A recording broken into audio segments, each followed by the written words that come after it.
ஓம் ஸ்ரீ குருபியோ நமக. ஓம் ஸ்ரீ மகா பெரியவா சரணம். ஆகஸ்ட் 12ஆம் தேதி நாளைய தினம் புதன்கிழமை, ஆடி அமாவாசை. உங்க வீட்டோட நிலைவாசல்ல மாலை ஒரு 6-7 மணிக்கு மேல இந்த ஒரே ஒரு தீபத்தை ஏற்றி வைத்தாலே போதும். ராஜயோக செல்வ செழிப்பு உண்டாகும். குடும்பத்தோட தலையெழுத்தே மாறும். அது என்ன தீபம், என்ன இலைன்னு பார்க்கறதுக்கு முன்னாடி நம்மளோட வீடியோஸை இப்போதான் நீங்க ஃபர்ஸ்ட் டைம் பார்க்குறீங்கன்னா மறக்காம சப்ஸ்கிரைப் பண்ணிக்கோங்க. தொடர்ந்து இது மாதிரி அப்டேட் தெரிஞ்சுக்கிறதுக்கு பக்கத்து நோட்டிஃபிகேஷன் பெல்லை கிளிக் பண்ணி ஆல் அப்படிங்கிறத செலக்ட் பண்ணிக்கோங்க. இப்போ என்ன தீபத்தை ஏற்ற போகிறோம் அப்படிங்கிற பற்றி தெளிவாக தெரிஞ்சுக்கலாம். நம்ம சேனலில் இப்போ ரீசெண்டாக ஆடி அமாவாசைக்கு இந்த ஒரு இலை மீது தீபத்தை ஏற்றணும்னு மருதாணி இலையை பற்றி ஒரு வீடியோ போட்டிருந்தோம். அந்த பதிவு வேற. அது உங்கள் வீட்டோட பூஜை அறையில் லட்சுமி கடாட்சத்துக்காக ஏற்றக்கூடிய தீபம். ஆனால் இந்த தீபம் உங்கள் வீட்டோட நிலைவாசல்ல ஆடி அமாவாசை அன்னைக்கு மாலை 6-7 மணிக்கு மேலே ஏற்றக்கூடிய தீபம். இந்த வருஷம் நமக்கு ஆடி அமாவாசை புதன்கிழமை ஆகஸ்ட் 12 அன்னைக்கு வந்திருக்குது. ஆகஸ்ட் 12 அதிகாலை 2 மணி 11 நிமிஷத்துக்கு ஆரம்பிக்கக்கூடிய அமாவாசை திதி மறுநாள் வியாழக்கிழமை அதிகாலை 12 மணி 16 நிமிஷம் வரைக்கும் இருக்கு.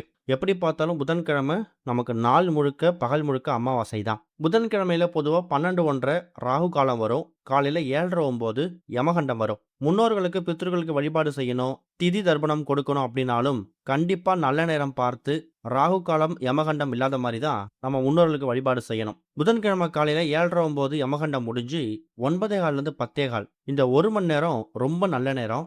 அந்த நேரத்துல உங்க முன்னோர்களுக்கு திதி தர்ப்பணம் கொடுக்கறது, எள்ளும் தண்ணீரும் இறைத்து வழிபாடு செய்யறது, இந்த மாதிரி விஷயங்களை பண்ணலாம். அது நீங்க வீட்டில் செய்தாலும் சரி, இல்ல ஆறு, ஏரி, குளம், கடல் இது மாதிரி நீர்நிலைகளுக்கு போயிட்டு அங்க உங்க முன்னோர்களுக்கு வழிபாடு செய்தாலும் சரி. 9:15 10:15 ரொம்ப நல்ல நேரம். அந்த நேரத்தில் திதி தர்ப்பணம் கொடுத்துக்கலாம். வீட்டில் உங்க முன்னோர்களுக்கு அமாவாசை படையல் போடுவீங்களா, இலை போட்டு படையல் போடுறது, அதை 12:01 ராகு காலம் முடிஞ்சு 1:30 மணிக்கு மேலே பண்ணணும். முன்னோர்களுக்காக இலை போட்டு படையல் போட்டு சாம்பிராணி தூபம் காமிச்சிட்டு அதுக்கப்புறம் காக்கைக்கு சாதம் வச்சு உங்க விரதத்தை முடிச்சுக்கலாம். இதுதான் இந்த வருஷம் வந்திருக்கக்கூடிய ஆடி அமாவாசைய ரொம்ப எளிமையா வழிபடக்கூடிய பித்ருக்கள் வழிபாட்டு முறை. பித்ரு சாபம், பித்ரு கடன், பித்ரு தோஷம் இது எல்லாமே ரொம்ப ரொம்ப சக்தி வாய்ந்தது. இந்த மாதிரி விஷயங்கள் நம்ம வாழ்க்கையிலேருந்து விலகணும் அப்படின்னா 97 வகையான தர்ப்பணங்களை நம்ம ஒரு வருஷத்துக்கு பண்ணணுமா. ஆனால் எல்லோராலையும் இப்போ இருக்கக்கூடிய காலகட்டத்தில் 96 வகையான தர்ப்பணங்களை பண்ண முடியாது. அதுக்கு ஒரு அற்புதமான வழிதான் ஒரு சில மாதங்களில் வரக்கூடிய அமாவாசை. தை அமாவாசை, மாசி அமாவாசை, புரட்டாசி அமாவாசை. அந்த வரிசையில் சக்தி வாய்ந்த இந்த பிரபஞ்சத்தோட ஆற்றல் மேலோங்கி இருக்கக்கூடிய ஆடி அமாவாசை அன்னைக்கு நீங்கள் முன்னோர்கள் வழிபாடு பண்ணும்போது நிச்சயம் அதுக்கான பலன் தேடி வரும். பகல் முழுக்க முன்னோர்கள் வழிபாடு, பித்ருக்கள் வழிபாட்டுக்கான நேரத்தை ஒதுக்கிங்க.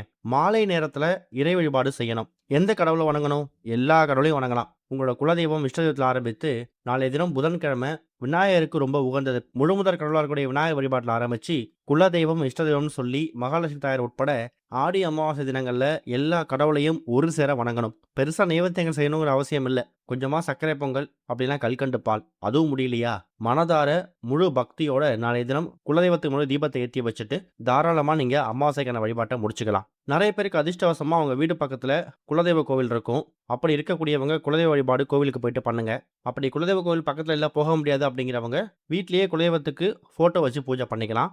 எந்த தெய்வத்தை வணங்குறீங்களோ இல்லையோ, கட்டாயம் குலதெய்வ வழிபாடு ஆடி அமாவாசை அன்னைக்கு ரொம்ப முக்கியம். தவற விட்டுறாதீங்க.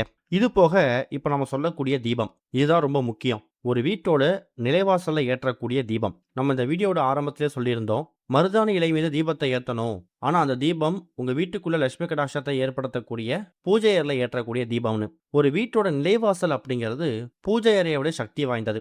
நல்ல விஷயங்கள் வீட்டுக்குள்ள அடியெடுத்து வைக்கிறதுக்கும், கெட்ட விஷயங்கள் வீட்டை விட்டு வெளியே போகிறதுக்குமான ஒரு அற்புதமான ஒரு இடம் தான் ஒரு வீட்டோட நிலைவாசல். நிலைவாசல் நம்ம பண்ணக்கூடிய பரிகாரங்கள், பூஜை முறைகள் இது எல்லாத்துக்கும் எப்பொழுதுமே ஒரு தனி சக்தி உண்டு. அதனால தான் அமாவாசையில் வாசலில் கோலம் போட மாட்டாங்க. அதே மாதிரி தினமும் நம்ம வீட்டோட நிலைவாசலில் ஏதாவது ஒரு தீபத்தை ஏற்றி வைக்க சொல்கிறதுக்கான காரணமும் லட்சுமி கடாட்சம் நம்ம வீட்டுக்குள்ளே அடியெடுத்து வைக்கிறதுக்கான ஒரு ஆரம்பம் நிலைவாசல் தான். அந்த ஒரு நிலைவாசலில் நாளைய தினம் இந்த ஒரு இலை மீது இந்த தீபத்தை ஏற்றி அந்த தீபத்தில் இந்த ஒரே ஒரு பொருளை நீங்கள் போடுறது மூலயமா ராஜயோக செல்வ செழிப்பு உண்டாகும். முதல்ல அது என்ன இலை அப்படின்னு நீங்கள் தெரிஞ்சுக்கணும். நாளைக்கு தினம் புதன்கிழமை விநாயகர் வழிபாட்டுக்கு ரொம்ப உகந்தது. விநாயகர் வந்து பல ரூபங்கள்ல, பல அவதாரங்கள்ல இருப்பாரு. அப்படிப்பட்ட வரக்கூடிய விநாயகரோட ரூபங்கள்லயே ரொம்ப சக்தி வாய்ந்தது, கேட்டதை அப்படியே தரக்கூடிய ரூபம் எது தெரியுமா? அரச மரத்தடி விநாயகர் தான். நடக்காதது நடக்கணும். வாழ்க்கையில இந்த விஷயம் வந்து என் கைக்கு எட்டவே மாட்டேங்குது. கைக்கு வரும்போது அது தட்டிட்டு போயிடுது. இன்னொன்னு வந்து குழந்தை பாக்கியமா இருக்கலாம். திருமண வரன் கைக்கூடி வரல. சரியான வேலை அமையல. இது மாதிரி எந்த பிரச்சனை இருந்தாலும் சரி, அது எனக்கு கிடைக்கல. ஆனா அது எனக்கு கிடைக்கணும் அப்படின்னா, அதுக்கு பல ஜோதிடங்கள்ல, சாஸ்திரங்கள்ல சொல்லப்பட்டிருக்கக்கூடிய ஒரு முக்கியமான வழிபாடு அரச மரத்தடி விநாயகர் வழிபாடு. அதனால தான் அரச மரத்தடி விநாயகர்ன்னு எப்பவுமே சக்தி இருக்குன்னு சொல்லுவாங்க. ஏன்னா, மரங்கள்லயே அரசனாக, ராஜாவாக இருக்கக்கூடியது அரச மரம். அப்படிப்பட்ட அரச மரத்தோட இலை இருக்கு இல்லையா? அது ஒரே ஒரு இலை. ஒருவேளை உங்க வீடு பக்கத்துல அரச மரம் இல்ல, எளிதா பறிச்சுட்டு வந்து வர முடியாது அப்படிங்கிறவங்க, நாட்டு மருந்து கடைகள்ல அரச மரத்தோட இலை வந்து காய்ந்து இருக்கும். அது விப்பாங்க. அத வாங்கிட்டு வந்து பயன்படுத்தலாம். அப்படி ஒருவேளை அதுவும் கிடைக்கல அப்படிங்கிறவங்க, இந்த இடத்துல அவங்க மட்டும் அரச இலைக்கு பதிலா செம்பருத்தி இலைய பயன்படுத்திக்கோங்க. 100% அரச இலை பயன்படுத்த முடியும் அப்படிங்கிறவங்க பயன்படுத்திக்கோங்க. அடுத்ததா இதுல போடக்கூடிய அந்த ஒரே ஒரு பொருள் என்ன தெரியுமா? பச்சை பயிறு. புதன்கிழமை புதன் பகவானுக்கு உகந்தது. நவகிரக ஸ்தலங்கள்ல புதன் பகவானுக்குரிய ஸ்தலம் வந்து திருவெங்காடு. நீங்க திருவெங்காடு ஸ்தலத்துக்கு போனீங்கன்னா, அங்க 18 எண்ணிக்கையில பச்சை பயிறு தீபம் போட சொல்லுவாங்க. ஏன் தெரியுமா? பச்சை பயிறு தீபத்த புதன் பகவான் ஸ்தலத்துல போடும்போது, யார் ஒருத்தவங்க ஜாதகத்துல புதன் வந்து பலவீனமா இருக்காரோ, அது வந்து சரியாகுமாம். புதன் வந்து பலமாகும்போது ராஜயோக செல்வ செழிப்பு உண்டாகும். இந்த புதன் கிரக தோஷம் பெருசா பாதிப்பை ஏற்படுத்தாது. ஆனா அது எங்க மாரி பாதிப்பை ஏற்படுத்தும்னா, தொழில் வியாபாரத்துல முன்னேற்றம் இல்லாம இருக்கலாம். குழந்தைகளோட கல்வி வந்து மேம்படாம இருக்கலாம். சொத்து, நிலம் இந்த மாரி விஷயங்கள் வந்து கைக்கு இருந்தும் பேறு புகழ் இல்லாம இருக்கலாம். இது மாரி ராஜயோக செல்வ செழிப்பை ஏற்படுத்தக்கூடியவர் வந்து புதன் பகவான். அவருக்குரிய இந்த பச்சை பயிறு தீபத்த போடும்போது, இப்ப நம்ம சொன்ன எல்லா விஷயமும் கிடைக்கும். பச்சை பயிறு ரொம்ப எளிமையா கிடைக்கக்கூடிய ஒரு பொருள் தான். இத உங்க வீட்டோட பூஜை அறையில ஏற்றாம, உங்க வீட்டோட நிலைவாசல்ல ஏத்தி வைக்கணும். எப்ப ஏத்தணும்? நம்ம முன்னாடியே சொன்னோம், பகல் முழுக்க அமாவாசைக்கு பித்ருக்கள், முன்னோர்கள் வழிபாட முடிச்சிடுங்க. மாலை 6, 7 மணிக்கு மேல உங்க வீட்டோட நிலைவாசல்ல நீங்க எடுத்து வந்து வச்சிருக்கக்கூடிய அரச இலை, அப்படி அரச இலை இல்லங்கிறவங்க செம்பருத்தி இலை பயன்படுத்தி, அதுக்கு நடுவுல ஒரே ஒரு அகல் விளக்கு வைக்கணும். அகல் விளக்கு வைத்து தீப எண்ணெய் ஊற்றி தீபம் போடணும். நெய் தீபம் போடக்கூடாது. அப்படி ஊற்றக்கூடிய அந்த தீப எண்ணெய், அந்த எண்ணெயோட குழி பகுதி இருக்குல்ல, அந்த அகல் விளக்கோட குழி பகுதி, அதுல ஒரு 1/2 ஸ்பூன் இல்ல 1 ஸ்பூன் பச்சை பயிர போட்டு தீபத்த ஏத்தணும். அந்த தீபத்தோட சூட்டுல அந்த வாசனை உங்க வீட்டோட நிலைவாசல் வழியா உங்க வீட்டுக்குள்ள வரும். அது மூலியமா புதன் பகவான் அந்த பச்சை பயிறு தீபம் மூலியமா உங்க வீட்டுக்குள்ள நுழைவார். அந்த தீபத்தை எது மேல ஏத்திருக்கீங்க? விநாயகர் பெருமானுக்கு ரொம்ப உகந்த அரச மரத்து இலை மீது ஏத்திருக்கீங்க. இது மூலியமா ஒரு பக்கம் அரசனாக, ராஜாவாக மாற முடியும். இன்னொரு பக்கம் ராஜயோக செல்வ செழிப்பை ஏற்படுத்தக்கூடிய புதன் பகவானுக்கு உகந்த பச்சை பயிறு தீபத்தை ஏத்தும் போது, திருவெங்காடு ஸ்தலத்துக்கு போயிட்டு பரிகாரம் பண்ண ஒரு பலன் நாளைய தினம் ஆடி அமாவாசை அன்னைக்கு உங்க வீட்ல கிடைக்கும். குறைஞ்சது ஒரு 1/2 மணி நேரத்திலிருந்து 1 மணி நேரம் உங்க வீட்டோட நிலைவாசல்ல தீபம் எரிஞ்சாலே போதும். தீபம் எரிஞ்சு முடிஞ்சதுக்கு பிறகு அந்த இலைய பத்திரப்படுத்தி வைக்கணுங்கிற கட்டாயம் இல்ல. விளக்கோட குழி பகுதியில பச்சை பயிறு மீந்து இருந்துச்சுன்னா, அத கால் படாத மாரி செடி கொடிகள்ல இந்த இலையோட சேர்த்து போட்டுருங்க.